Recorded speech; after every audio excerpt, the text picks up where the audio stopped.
Do your runs ever leave you feeling so sore that you just don't feel like you can get out and go for another run? You feel like you have to take some medication, maybe some kind of NSAID, an anti-inflammatory, to help that kind of muscular soreness go down? Possibly, right? We're runners, so that is something that most of us experience. I gotta say, I am sore most of the time. But do you ever take some kind of painkiller, some kind of analgesic before you work out in order to get ahead of that pain? Well, that's what we're talking about today. And spoiler, you shouldn't do it. This is also my weekly running and training vlog where the main purpose is to hear from you guys. I want to know about your week of running. I want to know about your successes and I want to know about your setbacks. And I do know that we've had a lot of races this past weekend. I'm looking at you, London Marathon, and I know a lot of you out there ran the London Marathon and some other races. So let me know how that went. Did it go how you expect? Perhaps it went better than expected. You know the drill, in the comments. All right, painkillers, let's do it.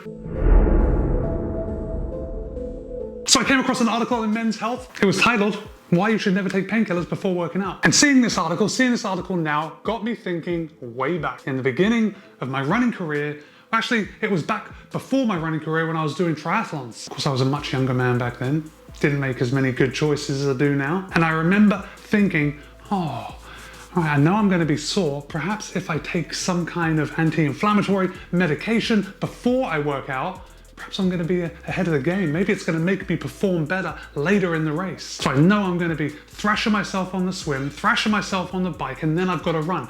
Perhaps if I take something to help dull that pain, maybe I'll perform better. Of course, if I did this, if I made this horrible decision back then, I'm sure at least one of you have also done this. If you have and you want to admit to it, let me know in the comments below. But it wasn't long before studies came out that showed this is not the best thing to do. Kelsa freeze, right? But I actually just stopped doing it and really didn't give it any more thought until today. So we all know that when we run, we're breaking down our muscles, and when they build back up, they get stronger. That's the same thing with our bones, it's the same thing with our ligaments, it's the same thing with our tendons. By running, by doing strength work, by doing everything we do to be the best runner we can be, we are getting stronger by breaking it down. That's why we take rest days. It gives our body a chance to build back up. But inflammation is part of the healing process. And I'm sure some of you are rolling your eyes like, oh man, yeah, of course, we know that, bear with me. So without inflammation, healing would not occur. And most of this inflammation, we probably don't notice too much. When we go out for a long run, when we go out for a session, we're getting these micro tears in our muscles, then they build back stronger. You might not notice inflammation around the site,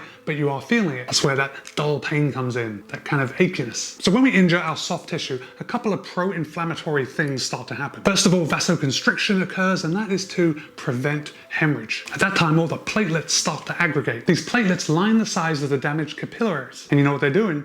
They're healing you. The inflammatory process then continues with the production of prostaglandins. These increase blood flow, vascular permeability, and the production of pain-producing chemical mediators, which attract inflammatory cells to the site. So ultimately, the body is producing inflammation to limit movement. It's trying to make you limit use, and therefore reducing the chance of further injury. Okay, so all that isn't surprising, right? We all know how our body heals itself, but some of us want to take things into our own hands and adjust it for our own good, which actually isn't good. So this may be a wake-up call, but when you take any kind of painkiller, it isn't just affecting the area that is in pain. It's affecting your entire body. And that means they may suppress your body's ability to respond to and recover from exercise properly. When you are experiencing aches and pains from working out, from going for a long run, from doing a solid session, tissues in your body are producing a lipid compound, and that's the prostaglandins. I don't know if I'm pronouncing prostaglandins right. These prostaglandins travel through your blood and they signal to your brain something's not right, and that's what causes inflammation and heat at the injury site. And that's what causes inflammation and a little bit of heat, so kind of like a fever localized at the site of the tissue damage. So when you take an anti-inflammatory medication, an NSAID, you're blocking the COX enzymes, and the enzymes are what are responsible for making the prostaglandins, which in turn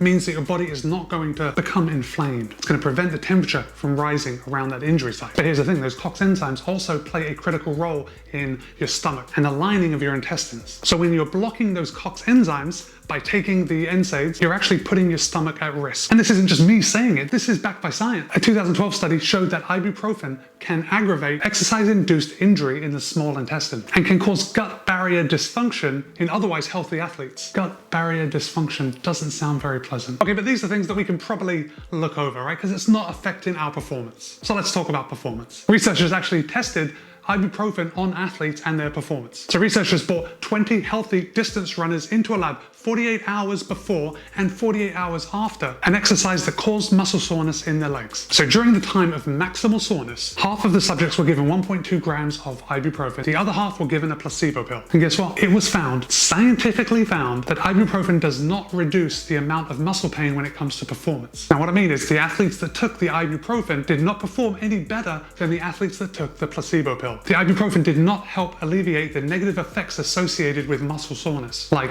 slower times or less reps. So the researchers concluded that while taking ibuprofen does help prevent inflammation, which we already learned isn't absolutely ideal, taking it before your workout or during your workout serves no purpose whatsoever. Okay, so we've talked about NSAIDs, anti-inflammatory drugs. You might be saying to me, but Matt, I take Tylenol, I take paracetamol. What about that? Is that okay? In a nutshell, no. Acetaminophen, the active ingredient in Tylenol and paracetamol, really messes with your body's ability to regulate temperature. That's what we take when we have a fever. Now when we work out, when we go for a good run, our body's temperature naturally increases, right? That's why we do a warm-up, to get our body's temperature up to the temperature we need to work out. And if we take paracetamol, if we take Tylenol before we're working out, it's going to interfere with our temperature regulation, which could lead to thyroid issues. And also, acetaminophen is not going to do you any favors when it comes to inflammation or targeting that soreness that comes from inflammation. So acetaminophen does not block those COX enzymes. Acetaminophen works more on your central nervous system, and that's why it works so well if you have a headache or you have a fever. It doesn't have good anti-inflammatory properties. But again, we've already talked about this. We really don't want to be reducing the inflammation because it's part of the body's healing process. So in a nutshell, I guess what I'm saying is that only you know your body.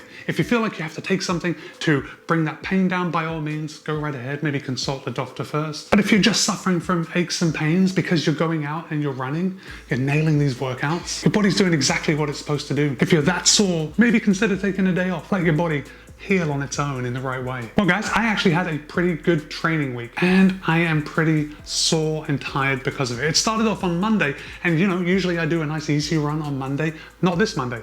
This week I started off with 11 miles and I did bridge repeats. So I was at the Ringling Bridge in Sarasota, just back and forth, getting that vert. So that was actually a fantastic way to start the week. And I got such a kick out of being down there, I decided to go out to the beach the next day. And I went down to Lido Beach where I knocked out 10.76 miles just running up and down the beach. Started before sunrise, ended after sunrise, saw a beautiful sunrise. Again, a fantastic day. Now that running on the sand business, you can't mess around with that. That run made me pretty tired. On Wednesday, I ran 7.3 miles. It was a nice and easy run, but I did throw in some short pickups, just 30-second pickups with 30 seconds recovery, 10 of those, and again, finished that run feeling really good. Thursday was a workout day. I decided to do two 2-mile intervals. So I warmed up, ran 2 miles, took 400 meters to just recover for a minute, then ran another 2 miles. And yeah, those 2-mile intervals were actually harder than I thought. They were harder than I expected. But again, super chuffed that I managed to do it, and I felt good about it for the rest of the day. So where are we? Friday,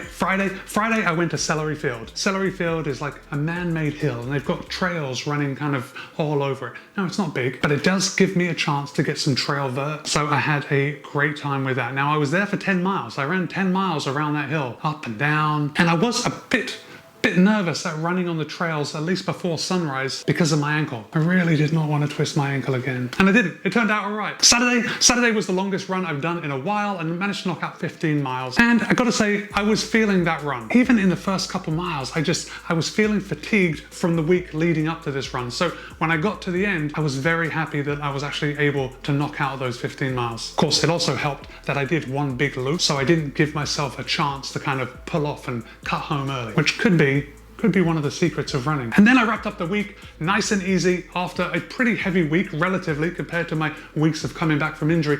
I wrapped up the week with 5.1 miles, just super cruisy, feeling good. Bringing my week's total to about 68.3 miles, which is about 110 kilometers. So not too shabby. I'm actually very happy with that. Next week is going to be considerably less just because of my work schedule. And as you saw, I did run 7 days last week. I do not plan on running 7 days next week. And of course, I spent some time on the Peloton just turning those legs. And you may or may not notice that my mileage that I'm putting in the saddle has reduced considerably since I've been back running. This week I managed to knock out 124 miles, which is around 200 kilometers. Pretty happy with how this week went. Guys, if this is your first time here, I post new running videos at least twice a week. Why don't you go ahead and subscribe to the channel, hit that bell icon so you don't miss any of my videos. Let me know how your week of training went. Be kind, be happy, run well. See you in a couple of days.